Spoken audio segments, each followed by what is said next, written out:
Hey everybody, welcome back. This is the meat section to day 184, day 124 in our readings. It's important in this story, if you've already listened to the milk, it's important in this story to fully understand how important this is and how countercultural, can I say the countercultural? This is for a Jewish person, much less a Jewish rabbi, much less a Jewish Messiah. I could keep going, but Jews and Gentiles don't really mix. So, with that being said, this is it's kind of a big deal for a Jewish person to go and mingle it all with Gentiles. And I can't tell you that there are specific laws or rules that are opposed to this, but I know that I'm talking about laws from God that are opposed to any kind of mingling. But as we've already seen, like we're seeing a couple stories here in a row where Jesus is with Jesus being the Messiah of the world, but also a born Jew, to be mingling with and going to where the Gentiles are. And we just talked about Tyre and Sidon, right? And we just talked about him being in that place, and now we're talking about him being with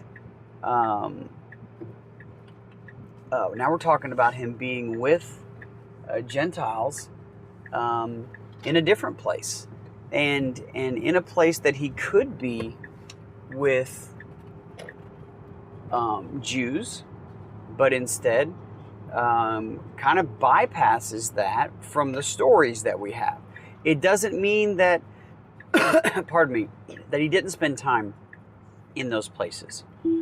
It just means that in what we have recorded, specifically in a chronological order, that whatever happened in those days were not recorded. And they were not recorded, and we don't really have a reason why. It doesn't really matter. Because what we're studying here is not a book of right and wrongs or what I should and shouldn't do. It's the book that God gave to us that tells us about his son, that tells us about who he is, that tells us about who his spirit is.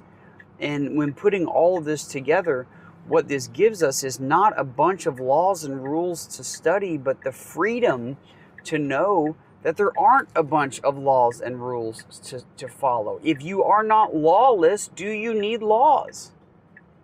If you are set free from sin, do you need to know what to avoid?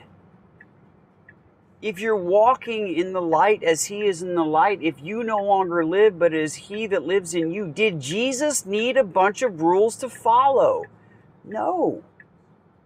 Did he follow every rule to a T? He did. Every commandment, every rule, he did everything that God asked him to do. And the new commandment he gives us, which we haven't gotten to yet, because at this point he's still establishing himself as who he is, but he is going to the Gentiles. He's going to the yous and to the me's of, if you are Gentile, if you're not brought up Jewish, he's going to us. He loves us, and the Jews kind of pushed him away and pushed him into these places. So as we read this, we got to see the beauty of what is happening here. I'm going to read the mashup version as we talk through this. It says, in those days. So we have no reason to believe he's in a different place based off of the chronological order that we're reading in, correct? We have no reason to believe that he is in a different place than in the Decapolis. Now let me double check this, because I would hate to do anything that would lead. Okay, yeah, he's in the Decapolis, and great crowds came to him, and they were in awe, and they glorified the God of Israel. That's what we ended up with yesterday. So it just continues and says, in those days, when again a great crowd had gathered, and there's a crowd around him in this area, they're being healed. And when you can back up what you say with what you can do, maybe, just maybe, people might start to listen. But do we need to see a miracle to believe that there is a man named Jesus who did miracles? If we need that for our faith, what kind of faith is that? It's not a faith at all. It's something that's completely based off of what we can see. Well, what is that? It's easy to believe something when you see it. If a guy tells me that he can throw a basketball full court, and make it in one try, I say there's a very low likelihood of that happening. It's hard for me to believe that he could do that. Maybe in 100 or 1,000 tries, but not in one. But if he stands up and throws it and it goes right in, how much faith does it require to believe that? None. It requires none, because you just saw it literally, right? Faith is so important to God. But look at what faith does. Faith reveals God to us, which then builds our faith. When we are faithful and believe in God, He shows up in incredible ways, and we see Him because we're looking for Him, because we believe in Him, because of our faith. And people may say, "Oh, that wasn't God. You didn't really see Him." But we say, Are you being serious right now? Of course that was God. How else do you explain what just happened? You can't. And because you can't, you claim to not have faith, because you will only believe what you can see or feel or touch or know. But see, we believe based off of our faith, because we believe every word that we read, because we believe everything that we see, because we believe that when we look up and see the clouds that we're seeing God. We believe that when we take a deep breath in, that is actually Ruach, that is spirit. That is God, that is life. Without it, we're dead. Just like the body breathes in and receives oxygen, when we breathe in and receive the Spirit of God, we become alive. So a great crowd gathered, and they had nothing to eat. Sounds like a problem. I wonder what we should do. Oh no, we have a huge crowd of people and we have no food. And it says, He called His disciples to Him. Jesus calls His disciples to Him, knowing that these people have nothing to eat. And He says, I have compassion on the crowd, because they have been with me now 3 days and have nothing to eat. Look at how incredible the words are that Jesus speaks. 3 days with nothing to eat. Jesus was going to be 3 days with nothing to eat. Father, Son, and Spirit. 3 days and nothing to eat. He says, if I send them away hungry to their homes, they will faint on the way. And some of them have come from far away. He's basically saying, hey guys, what do you think we should do in a situation like this? Have you ever been in a situation like this? Jesus is teeing this up. He's lobbing one over the plate for them to crush with their faith. And the disciples said to Him, hey Jesus, remember that one time we had that big crowd of people and all we had was like a couple loaves and a couple fish from that boy? and you like made it so that everyone can eat, why don't you do that again? Hey, do you think we could do that? What did they say? Where are we to get enough bread in such a desolate place to feed so great a crowd? Jesus, what are we going to do? We have no way of feeding these people. All right. I'm not giving up yet.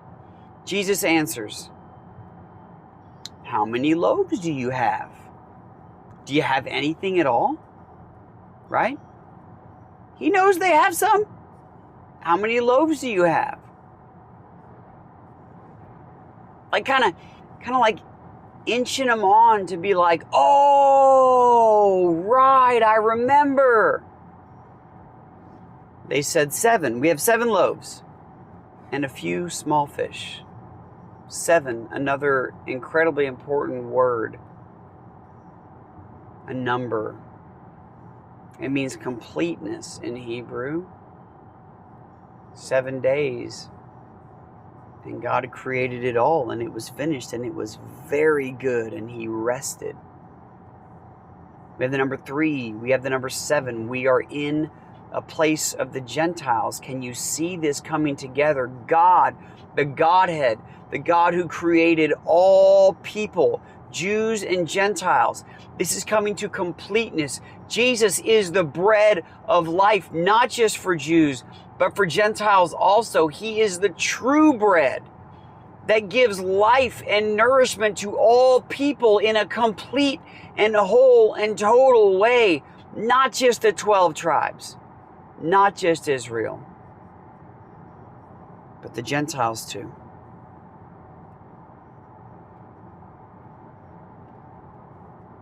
And it says, and He directed the crowd to sit down on the ground. Hasn't He done this once before? He took the 7 loaves, and before He did anything, He thanked God. Maybe He thanked Him for the opportunity. Maybe He thanked Him for the 7 loaves. Maybe He thanked Him for the disciples that could learn. I don't know. But He gave thanks. And He broke these 7 loaves, and He gave them to His disciples to set before the people. And the disciples went and they set these broken pieces before the crowd. And it says, having blessed the fish,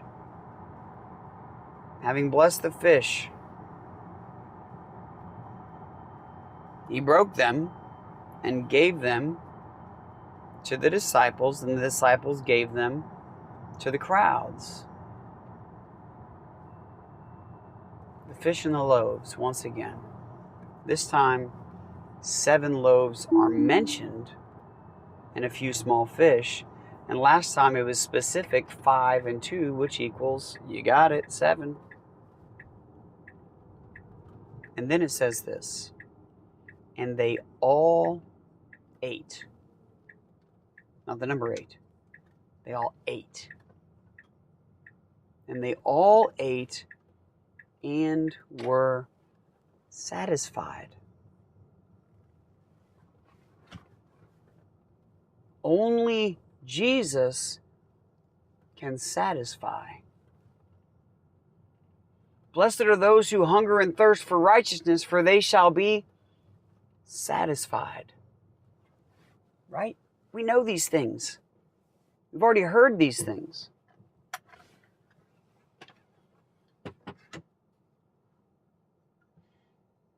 And they took up the broken pieces left over. Once again, the leftovers. Maybe that's why I love leftovers so much. I don't know. But they took up the leftovers, and they just happened to count them. 7 baskets full. It was complete. Jesus fed the Jews. Jesus fed the Gentiles. He loved all people. It was complete. It was whole. God the Father, God the Son, God the Spirit, 3 days. 7 loaves, 7 baskets full of leftover. And it says there were about 4,000 people who ate, besides women and besides children. That means there were about 4,000 men who ate. And then Jesus sent them away. Why? Because he was going. He sent them back to their homes with so much to take with them. With an incredible story of feeding an incredible crowd of people. With an incredible story of healing. With an incredible story of what all happened over these 3 days. What was taught? More importantly, what was learned? Think about all the lessons given. Think about all the learning the disciples took in this time. Think about the learning that was to come, with more discussions that were going to be had. We talked a little bit earlier about, what do you come to Jesus for? Do you come to Jesus because you need to be healed? Of course you do. Do you come to Jesus because you want life? Of course you do. Do you come to Jesus because you don't want to be tortured in hell forever? Of course you do. Do you come to Jesus because you just love him? I hope you do. I hope your love for Jesus far outweighs what he offers you, what he can give you, what he can do for you. Because if your selfless love for Jesus does not outweigh those things, your relationship with Jesus is not spiritual, but physical and temporal. And when you don't get what you want that one time, when you're not healed or you're not fed or you don't get that job, your foundation is shaken, because your foundation is based on what he can do for you and not who he is to you.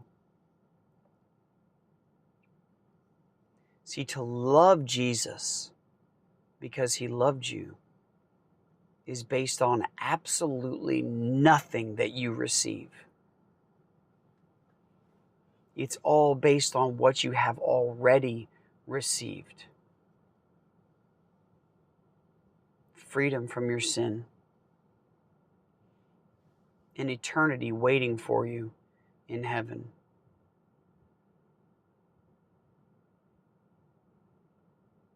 Being led by his very Spirit to go to the places that God sends. Why do you think you would be different than the people you read about who fully surrendered to God? Same God, same Jesus, same Spirit, same world being run by the prince of this world, by the devil himself. Why would we think it different? Guys, if you have just been fed Jesus, when you go back to your homes, go teaching the gospel of loving him and not receiving anything. You've already received everything you could possibly ever need or want from him. Be sent home as a face in the crowd of thousands that got to hear his teachings and see his healings and witness a miracle. But go because you're in love with him. Head over heels in love with this man who loves you more than you could ever understand, who is truly the Son of God. I have to share this with you because it has nothing to do with what we're doing today, but it has everything to do with what we're doing today. There's a verse of the day every day. In today's verse, it's Proverbs 9:10. And in the ESV, it reads, "The fear of the Lord is the beginning of wisdom, and the knowledge of the Holy One is insight." Now, I like to read many different versions of the Bible, and one in particular that I just absolutely loved reading from today was in the Passion Translation. Listen to what this reads, and then I'll leave the rest with you. The starting point for acquiring wisdom is to be consumed with awe as you worship Yahweh. To be consumed with awe as you worship Yahweh. To receive the revelation of the Holy One, you must come to the one who has living understanding.